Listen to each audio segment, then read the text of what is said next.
Kegiatan malam itu masih berlanjut hingga dini hari. Akhirnya mereka melakukan pelepasan untuk ketiga kalinya dengan erangan yang panjang. Dan ia pun juga udah sangat lelah menghadapi Marco yang begitu perkasa itu. Marco mencabut senjatanya. Pria itu menjatuhkan dirinya di samping Dania dan memeluk tubuh mungil itu sambil mencium pipi Dania berkali-kali. Sungguh baru kali ini Marco merasakan sensasi bercinta yang luar biasa. Mungkin karena mereka melakukannya dengan rasa cinta yang tumbuh di hati mereka masing-masing. Kata orang, memang beda rasanya kalau bercinta dengan orang yang benar-benar kita cintai. Ada rasa bangga tersendiri dan juga perasaan cinta yang semakin membuncah dari pelepasan mereka.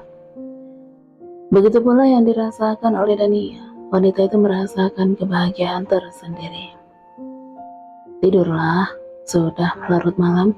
Besok kita harus berangkat ke kantor pagi-pagi sekali, ucap Marco dengan mata yang udah terpejam. Kenapa harus pagi-pagi sekali? Tanya Dania. Si bos baru kena sial. Mana Stella memergoki bos saat ada klien membersihkan bibirnya dengan tisu. Wanita hamil memang perasaannya sangat sensitif.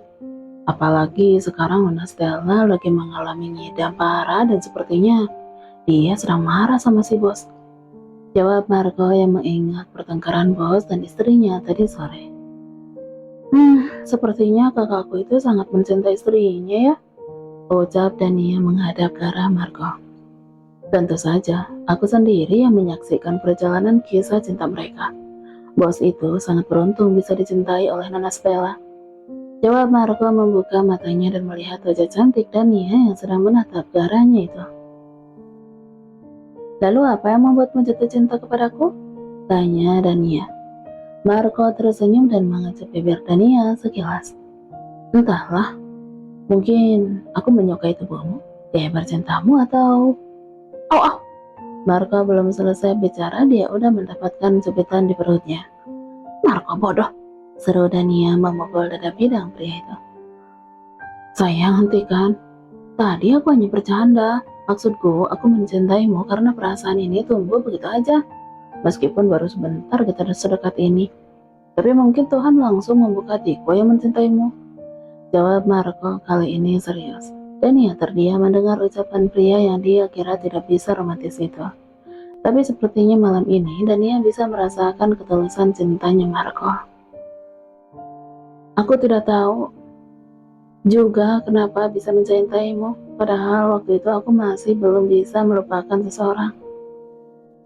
Tapi sepertinya hatiku telah diubah, rasa cinta ini untuk orang yang tepat, ucap Dania. Siapa orang itu? Apa kalian masih sering bertemu? Tanya Marco mode cemburu.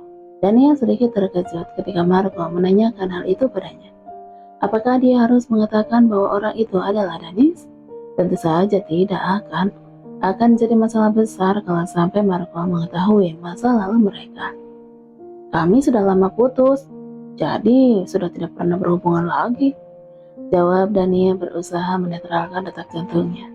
Marco tersenyum senang mendengar jawaban Dania, bahwa dia dan mantannya itu udah tidak pernah berhubungan lagi. Karena Marco sendiri juga seperti itu, tidak pernah mengingat setiap wanita yang pernah menjadi kekasihnya. Akhirnya malam itu mereka menginap di hotel papa dari Stella. Pagi harinya. Stop David, jangan mendekat, seru Stella saat suaminya itu berusaha mendekatinya. David mengacak rambutnya frustasi. Pria itu benar-benar dapat hukuman dari istrinya itu. Stella sudah tidak mau apabila dia mendekatinya. Setiap mencium aroma tubuh David, Stella pasti akan langsung mual. Bahkan sekarang tidur pun harus terpisah. David terpaksa harus tidur di sofa kamar karena Stella mengusirnya dari ranjang. David merasa bahwa Stella sengaja melakukannya karena masih kesal gara-gara klien wanita dari Korea itu yang dengan beraninya menyentuh David. Sepertinya pria itu harus melakukan cara agar Stella tidak lagi marah kepadanya. David tidak akan tahan kalau tidak memeluk istrinya barang sehari saja. Sayang, hari ini aku mau di apartemen aja. Aku tidak akan masuk ke kantor dan aku akan bersamamu sepanjang hari, ucap David. Stella melotot mendengar ucapan suaminya, tapi dia juga tidak akan memaksa David. Rasanya sudah cukup lemas karena morning sickness. Sayang, ayo kita sarapan. Kasihan loh si kembar di dalam sana kalau mamanya tidak mengisi perutnya sama sekali. Ucap David. Aku mau cake yang tokonya ada di dekat kantormu, jadi cepat belikan sana. Ucap Stella mengusir suaminya. David mengambil ponselnya dan mengetikkan pesanan, kemudian dia memasukkannya lagi di saku. Kenapa diam? Apa kamu udah tidak sayang lagi padaku? Ucap Stella pada David dengan air mata yang udah menggenang. Sayang, tidak begitu, maksud aku akan menyuruh Lula untuk membelinya. Jawab David. Tok tok tok. Lula mengetuk pintu kamar dan masuk setelah David mengizinkan. Ada apa Tuan David? Anda memanggil saya? Tanya Lula. Aku ingin kamu membelikan cake yang ada di dekat perusahaan Alvarez Group. Jawab David. Alvarez Group? Kening Lula berkerut.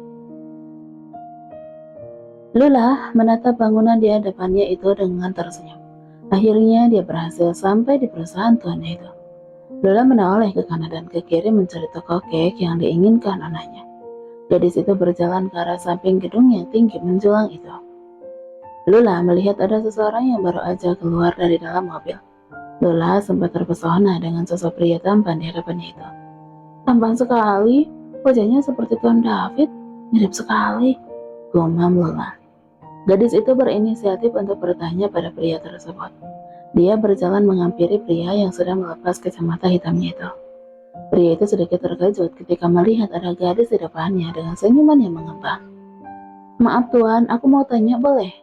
Pria itu menggerutu dahi melihat penampilan Lula dengan hanya memakai kaos putih polos dan celana jeans selutut dengan rambut dikucir kuda. Masih terlihat polos seperti anak ABG. Apa? Jawab pria itu singkat. Aku disuruh untuk membeli cake di dekat perusahaan Alvarez, tapi dari tadi aku tidak bisa menemukan toko itu. Apakah Anda tahu di mana bakery cake, Tuan? Tanya Lula. Gadis yang aneh, dia bertanya padaku di mana toko cake. Mana aku tahu? Batin pria itu. Kamu ke seberang jalan sana, kayaknya ada beberapa toko di sana. Jawabnya.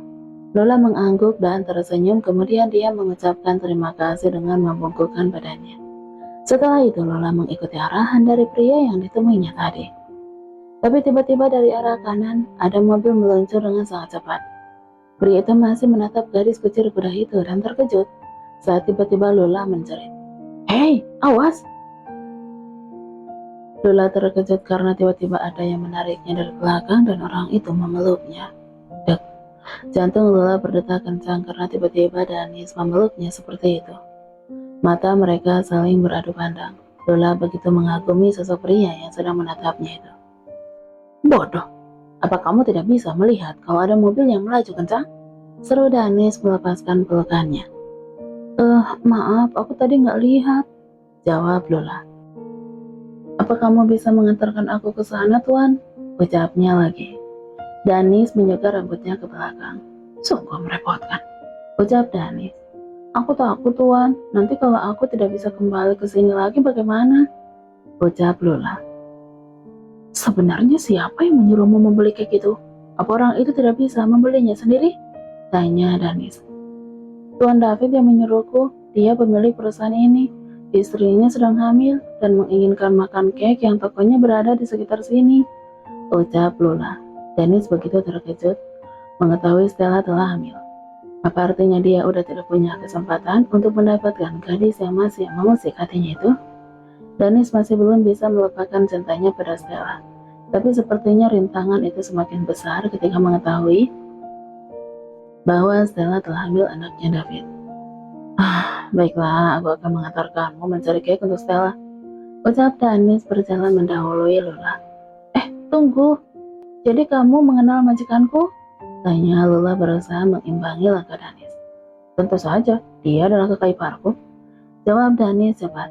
Akhirnya Danis mengantarkan Lula menyeberangi jalan dan mencari toko bakery cake itu. Terima kasih Tuan udah mau menemaniku, ucap Lula saat mereka udah keluar dari toko itu. Aku mau menemanimu karena demi Stella, batin Danis. Danis hanya berdeham. Tuan, siapa namamu? Masa aku harus memanggilmu tuan-tuan terus? Danis menatap gadis di sampingnya itu. Jauh dari kata modis, penampilan Lula memang sederhana, tidak seperti Stella yang sangat pintar berdandan dan memakai pakaian yang fashionable. Danis, jawabnya singkat. Danis ya, namaku Lula. Ucap Lula mengangkat tangannya untuk berjabat. Danis menerima jabatan tangan dari Lula, kemudian melepaskannya lagi. Sudah, pulang sana, nanti Stella menunggu cake-nya. Ucap Danis meninggalkan Lula yang masih terbengong itu. Marco dan Dania datang bersama ke perusahaan. Setelah menghabiskan malam yang panjang itu, sepertinya mereka saat ini sudah terang-terangan menunjukkan keseriusannya dalam berhubungan. Marco keluar dari dalam mobil diikuti oleh Dania. Danis yang saat itu akan masuk ke kantor melihat mereka berdua dengan tatapan yang sulit diartikan. Oh, ternyata kamu tidak pulang semalam karena sedang bersama asisten Marco. Tanya Danis yang melihat mereka juga masuk ke dalam kantor. Marco dan Dania sama-sama menatap Danis dan tidak berusaha menyembunyikan perasaan mereka masing-masing. Iya, tadi malam aku bersama asisten Marco.